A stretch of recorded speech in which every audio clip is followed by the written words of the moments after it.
Oliver, I'm wondering about your involvement with the Binder aircraft company, and how did you get involved yourself in that company, and what have you been doing there?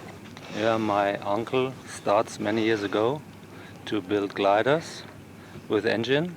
So he takes gliders and put engines inside, existing gliders, and this was his business at first. And started in the 70s, I believe. yeah, I think in the 70s. So I was not born. And yeah, and many people saw this, that he has a self-launcher, and then other people come and say, oh, I need this also. And then he makes it for other companies, for Schemperth, for Schleicher, and also for DG. He makes some prototypes. Yes. And then the factories makes it by himself. And of course your uncle is Walter Binder. Walter Binder, yes. And he was actually the recipient of the Ostiv Award last time. So he's well recognised. And so the Binder company has been very successful with the development of the EB29. In fact, the glider itself, with the help of Michael Sommer, has been very successful also.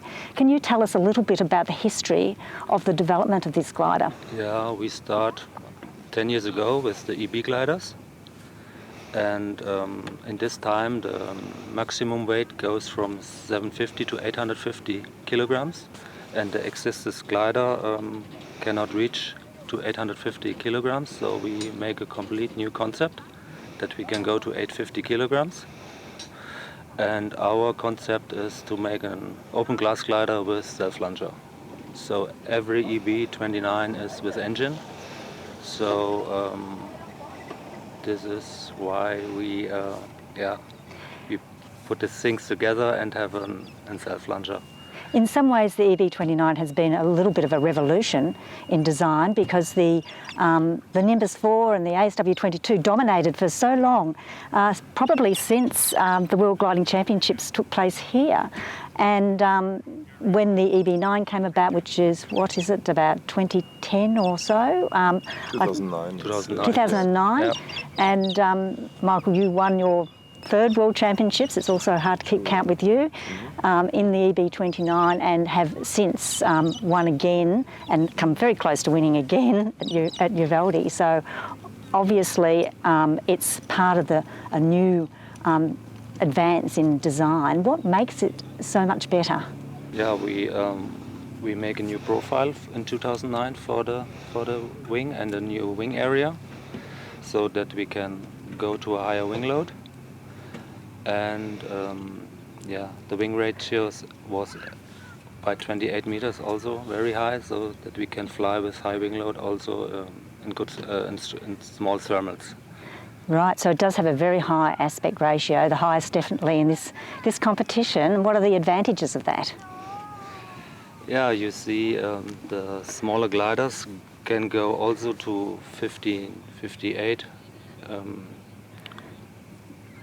What is the wing loading? Yes. Wing loading, yes.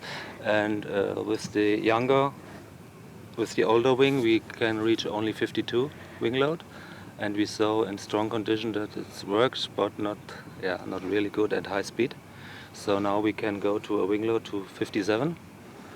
And the first tests here, Michael fly with other gliders together, and we can go now very fast. It will be an interesting comparison, won't it? And it has been interesting over the years. The wingspans have been getting bigger and bigger and bigger, 26, 27, 28, 30 with the ETA, and now the trend has gone the other way. 23, 21 with the JS1C. What do you think about that trend towards the smaller wingspan? Yeah, we need gliders with self-launcher, so you have a very high empty weight, and if you put in a 21 meter glider an engine, so you have the minimum weight goes very high, and the minimum wing load also are very high, and we have also a minimum wing load from 47, but a very high aspect ratio. So if the weather is very weak, we can climb with is full of water with 50 kilograms, and a glider with 21 meters. This is very difficult. They must dump the water and then. So it's a much greater range of conditions that it can perform. Yeah, you can fly in fast conditions and also in weak conditions with the open glass glider. And you mentioned about increasing the wing loading, and in particular the EB29R. You have achieved that. Can you say a little bit about how that has been achieved? Yeah, we go to, before we had only 52 points, and now we go to 57 points, and the profile is also new. We have a thinner profile now, and Luc Bormans makes a profile now for us, and the older wing has only a modified profile from an existing glider. And has there been any comparison tests done, or is this competition going to be the comparison test? Yes, we flew in 2016 in Sommer, Michael with the new R-wing, and I'm with my EB29, with the standard one. And we make some tests, and we modified something, and that we are sure that we are now on the competition with a good glider. And what do you think are the new features of the EB29 that are of an advantage, apart from the wing loading? Yeah. Mainly the wing loading? Yeah, and also the profile. And the profile. And given this site, and I know, Michael, you know this site very well, what do you think will be the real advantages of flying this particular glider at this site? Well, I think the glider has advantages in any conditions. That's the way I see it, no matter where you go, because it's very variable.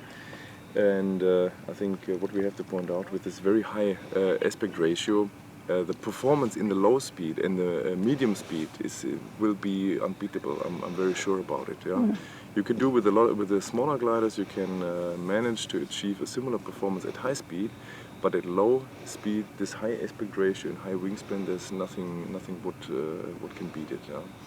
So, and that means for Benalla, of course, you have a whole different mix of conditions, of course. Yeah, you have some very, very good conditions, like what we've seen in the practice time, where we achieved speeds above 160 kilometers an hour, which is very, very fast, obviously.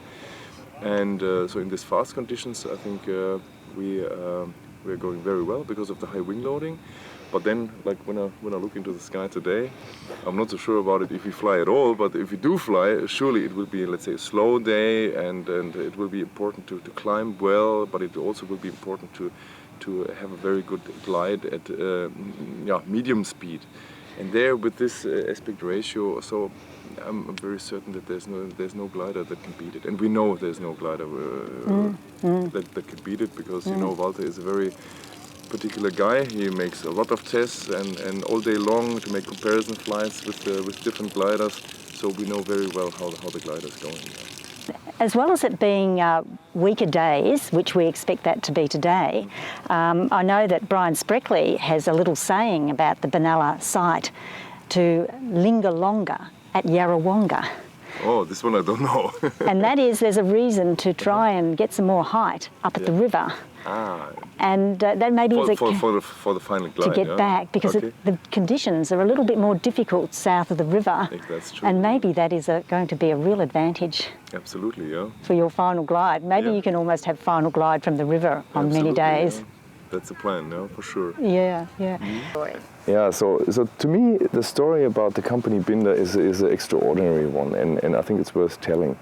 So Walter Binder basically starting building engines, so retractable engines for sailplanes, first of all for his own glider, and then later on also for other companies, so the DG400, the system, and of course Champiert and all the other companies, they're relying on Binder systems for the self-launching motor gliders. And then, but let's say, then making this transition from only making engines and flying, let's say at the time, I think he was flying the ASW17, the ASW12, and then also later the ASW22. But then also not being satisfied with the existing glider and let's say modifying. First of all, the business started, the glider business started as modifying existing gliders, so with the EB29. So basically he put a different wing on it. That's how the business started, and then more and more it evolved with the ETA project to, in the end, then him deciding to making his own airplane, yeah, which started to be, let's say, the EB28 as a two-seater, which first flew, Oliver, when did it first fly? 2007 it first flew, and then this evolution from the two-seater to the single-seater. I think that's an extraordinary one, knowing that the company in total is only 12 people, yeah? So, and 6 people make engines, the other 6 sort of make the airplanes, and it's it's only 3 airplanes they make per year. So it's really, let's say, a high-end little workshop, I would say, which makes really a fantastic high-end product. That's quite an amazing story, I would say. So, Michael, you must have been really excited when you heard that the World Gliding Championships were going to take place here at Benalla, your old stomping ground. Absolutely, yeah. Yeah, it was a big surprise, and well, a good way to get back, I would say, to my old home, and yeah, it feels great to be back. You spent quite some years in Australia, didn't you? I spent 6 years in Melbourne, and I think I was part of the club for just about 4 years. And since you arrived, you have won quite a few World Gliding Championships, in fact almost sequential, except for Uvalde where you came sure. second. And you might be looking good to be winning at this one with this glider, and also with your teammate Taslo Bode. Can you tell me a little bit about how you operate with your teammate? Mm-hmm. Yeah, I think it's a very good success story with this team flying, which knowing that the team flying is not so popular in Australia, but what we have developed over decades, I have to say. So with Tassilo I fly together since '99 roundabout, so it has been quite a few years that we fly pretty close to each other.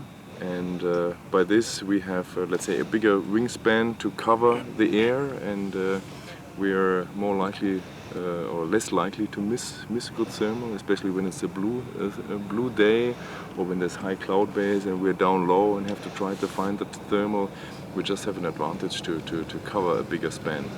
And yeah, furthermore, we have 2 brains that are thinking at the same time, and so it's great to get some impulse from the other guy, and to create the best possible ideas to fulfill the task best possible. But yeah, the way I see it, it's a topic of risk management also. Yeah. So if you're on your own, it's quite more likely that you make a stupid mistake, and or that you miss the thermal. Whereas when you're together with 2 guys, to make a really stupid mistake and lose a lot of points is much less likely. Yeah. So it's I think it's a much safer way of getting around the course, and yeah, most of the times it's faster also. Yeah. So as well as extra wingspan, it's 2 brains exactly, working yeah. together, and you've had a lot of opportunity to refine your teamwork because you have been a team for a long time. How long have you been working together as a team? Since '99, so most of the competitions we tried to fly together, and most of the times also we had the same glider, so we were starting with the EB29, and then yeah, we changed a bit, and now we ended basically both with the 29R, which is a newest design now. So yeah, we have a lot of history. There's a lot of let's say trust also, which is needed, and yeah, we don't need to talk much. So we know quite well what the other guy is thinking, and what to do next. So it's, yeah, I think it's very successful. Not so easy to copy. Yeah, so just to take someone along and to say, okay, starting from today, we build a great team. It doesn't work like this. It's something that grows with time. Yeah. And have you had an opportunity to fly with him in this particular glider, the EB29R? Yeah, we had a good test before. In August, we were together in Rieti, where unfortunately only I had the new glider. He had the old glider. So where it was also a great comparison, first of all, of the two gliders, but also was still, let's say, a good training for the competition. And yeah, of course, now the last few days we had the great opportunity to be together and to explore the Australian skies, the very good weather, the medium weather in the mountains also we experienced together. So it's, yeah, I think quite a good start. And what are you looking forward to in this competition? Well, first of all, meeting all the friends from around the world, meeting all the friends in Australia, meeting all the friends coming from, or being here in the club in Benalla is really great to see everyone, and that is the most fantastic thing, first of all. Furthermore, of course, let's say the competition. Yeah, I think you know what I'm talking about. Everybody's thrilled about the race, and everybody can't wait to get going and to see the other guys giving their maximum. And of course, we'll try to give our maximum also. And yeah, let's see how far it will take us. There's a lot of excitement and a lot of passion, and you obviously have a lot of passion. What is it that drives your passion? What do you love about the sport? Yeah, good question. But it's probably just, I mean, it's a typical thing, using the nature, the power of the nature to achieve great height and speeds. Yeah? That's the first thing that fascinates me about gliding, and for this I don't even need a competition. You know me very well. I like to fly on my own sometimes, also try something new in the mountains or go to new places, whatever else. So that's the first excitement.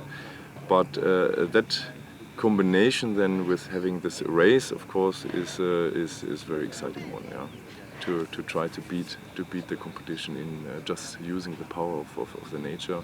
I think it's a fantastic sport. We can have a look at the glider. So first of all, the fuselage. So this is still the original, very first EB29 fuselage, which first flew in October 2009, I think it was.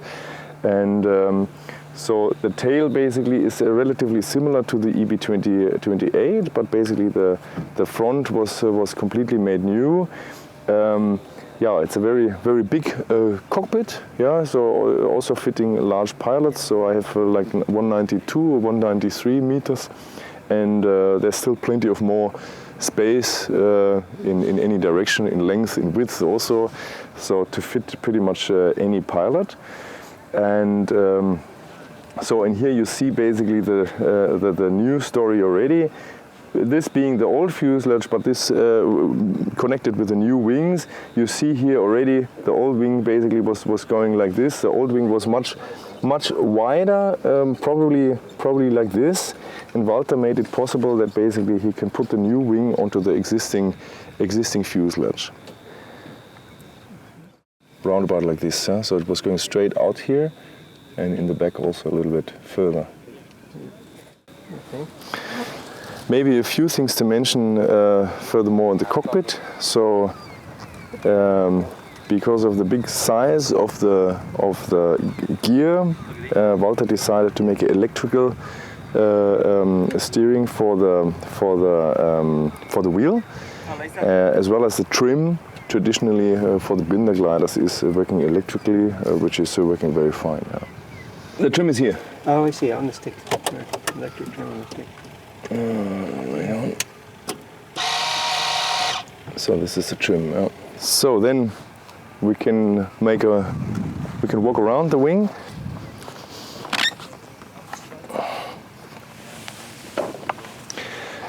So basically you can see the small width of the wing. So this is just a little bit more than 10 centimeters here at the end, and those are those traditional EB winglets.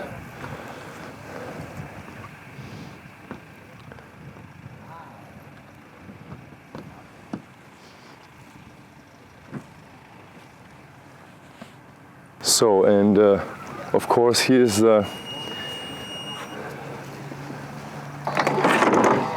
this is basically the center of the glider, which is the Binder engine system, with a two-stroke engine being in or remaining in the fuselage basically, and just this propeller dome to be folded out. I think Oliver it has 65 horsepower, so it's totally sufficient to launch the glider with 850 kilos.